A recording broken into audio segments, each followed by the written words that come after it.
So today I picked these thrift store for literally $4.50 or something like that.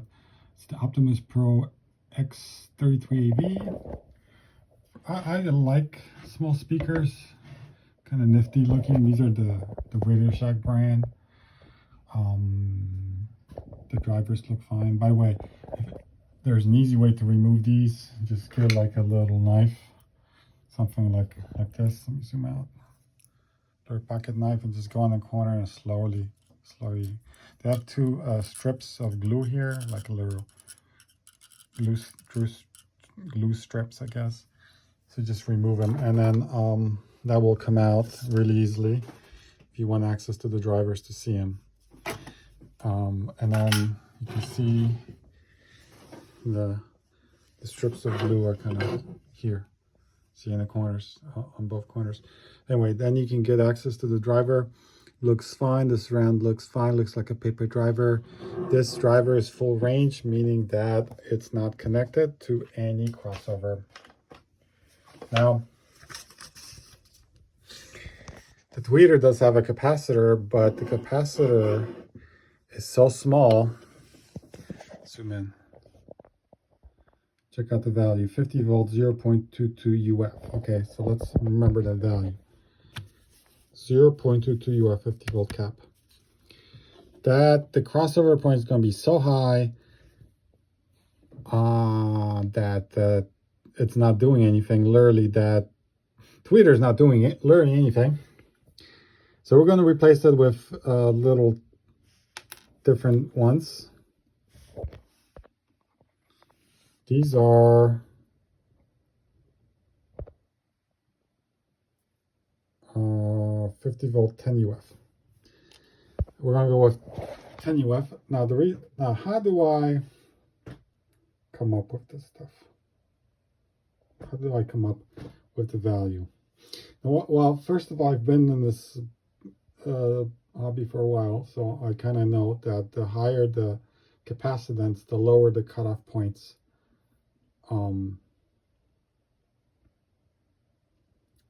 Okay, and it also depends on what kind of tweeter you have, if it's a 4 ohm or a 6 ohm or 8 ohm. This tweeter, we're going to upgrade this so that the tweeter works. That's the plan for today. This tweeter is a real tweeter. It's not a dummy tweeter. Here's how it looks like. It's a SD78 tweeter. Malaysia 6 ohm. Okay, so I specifically took this out to find out what kind of tweeter it is, get the ohmage for it, because I'm gonna put those screws in here. These are for the back, these are for the front. Okay, I'll put these back in here because now we know the information, but we're gonna replace that tweeter. Now, how do I determine what capacitors to put in here? So today's video is gonna be kind of like, I know there's a lot of people out there who hate AI, but guess what? AI is here. AI is a technology just like any other technology. Once the technology come out, you can either embrace it or not embrace it.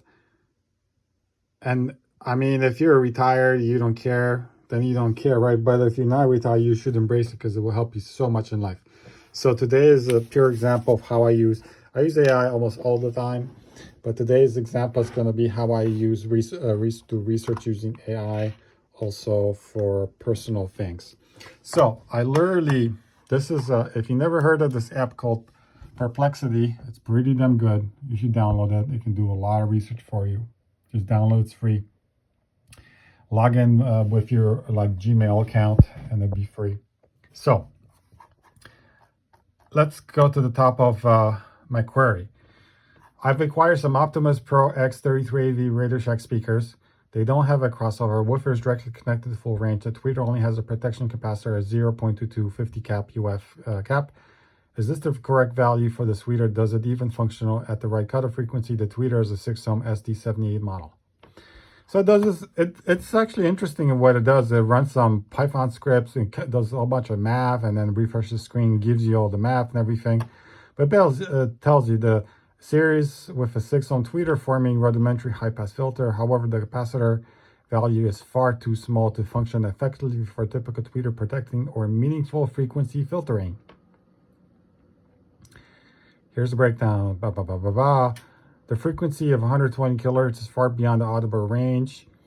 20 kilohertz, 20 hertz, 20 current, meaning that the capacitor provides almost no protection or filtering to the tweeter. Tweeter is effectively receiving full range signal, risking damage and controlling little to the sound. Now, I think this speaker came out in like 1990s. I don't know. So, like, seriously, Radio Shack, I heard you're a CEO and never went to college and stuff like that, but seriously, the engineers also didn't go to college. But I'm not making fun of college, because I'm like, I went to college as well, but I dropped out. The whole system just, yeah, and I'm pretty much self-educated, pretty much everything.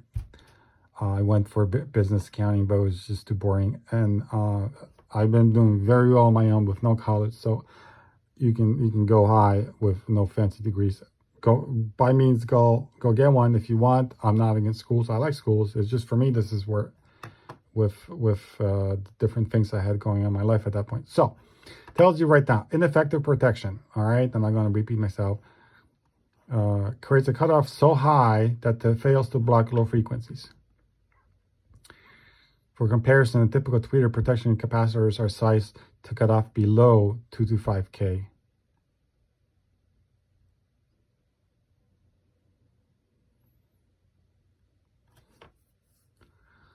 Example, a 10F US capacitor, which is what I found, with a 6-ohm tweeter would yield a 2,672 hertz, which is within the tweeter's usable range.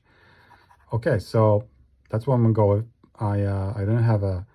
It also gave me a choice for a 20 UF, but I couldn't find one. And then we're gonna go with a 10 UF 50 volt, because I don't have a 100 volt capacitor. So a 10 to 20 UF 100 volt capacitor achieves a cutoff frequency below a 20 UF is 1,320 hertz, and a 10 UF is 2,600 hertz, aligning with typical tweeter ranges. Add the proper cross. Okay, we're not gonna do that because we're just doing this tweeter. Okay, in summary, the capacitor is correct for this application, and should be replaced to ensure both tweeter protection and functional audio performance. Okay, so then I asked this, and you can continue on asking about the same thing, kind of knows in the thread, because it kind of sees where you're talking. So you can kind of continue asking questions. So I said, can you generate a chart to show the look, I even made a typo here, and then you was a crossover cutoff point for the original 20.22 UF and recommended 10 and 20 UF. And here's the crossover frequency. This is the original. Check it out. 120,000 hertz.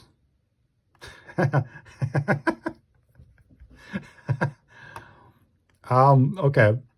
10, that's where I'm put in 2,650 hertz. And now, this chart but visualize compare. The original cuts off approximately, which is above audio range and provides no real protection. Recommended, this is one put in because it just happens what I found out. Cuts off approximately outside, which is within the typical operating range of tweeters. This chart clearly demonstrates the original capacitor is not suitable for proper functioning. Okay, now what if you don't understand what cutoff frequencies are? No problem, ask. On one hand now, please explain what a crossover cutoff frequencies actually are. Do you like my keyboard? I love my keyboard.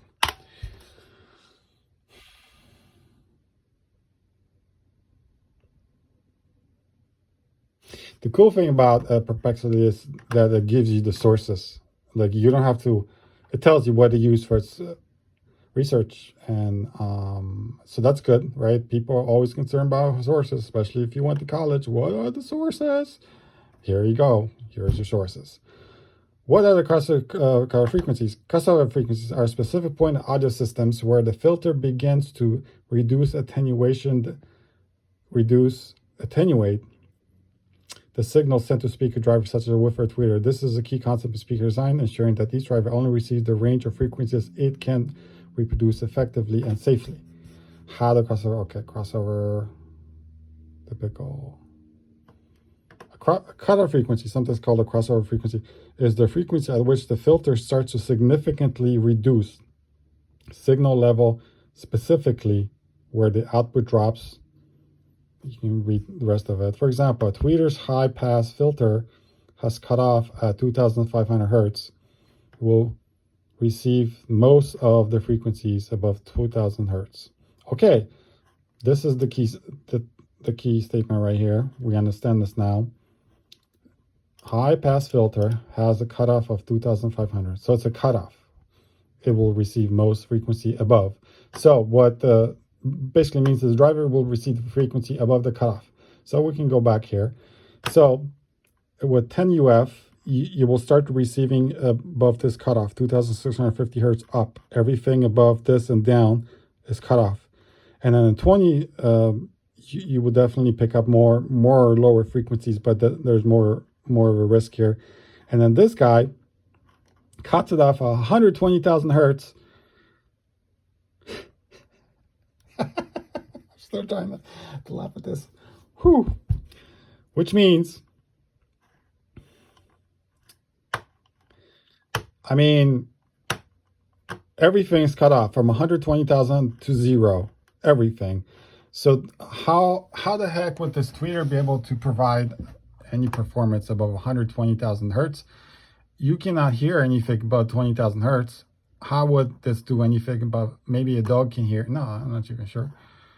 I'm not even going to ask. You could ask. I don't remember what the dog frequencies are. But yeah, it's a shame, right? There's a tweeter and it's doing nothing. Okay, so we're going to fix this. I have a little like station here, a little junk, oscilloscopes, frequency generator. I have, this is where I fix things sometimes, different areas of my house. So we're going to swap this out really quick, and then we're going to listen to it. I've already listened to it before, and this is doing all the work. We're going to change that a little bit to make it better. So here it is installed. I'll put the screws and see how it sounds. And leave one without original, one with the change. See what happens.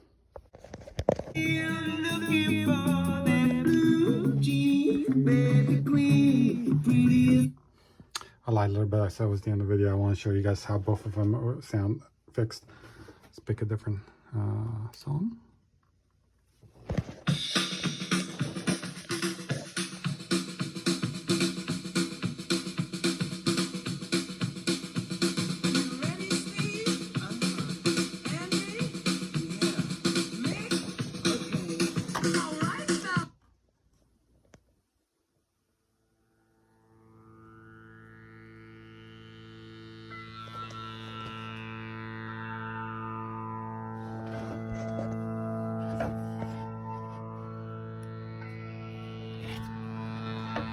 Banana plugs actually fit in those.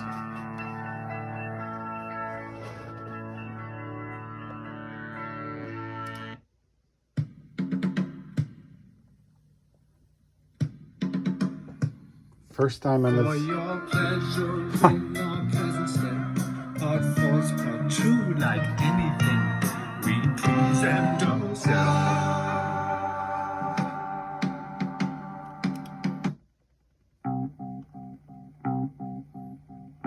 First time in its history that those tweeters is actually doing something. They're literally brand new. They've never been utilized. 120,000 hertz, I doubt it.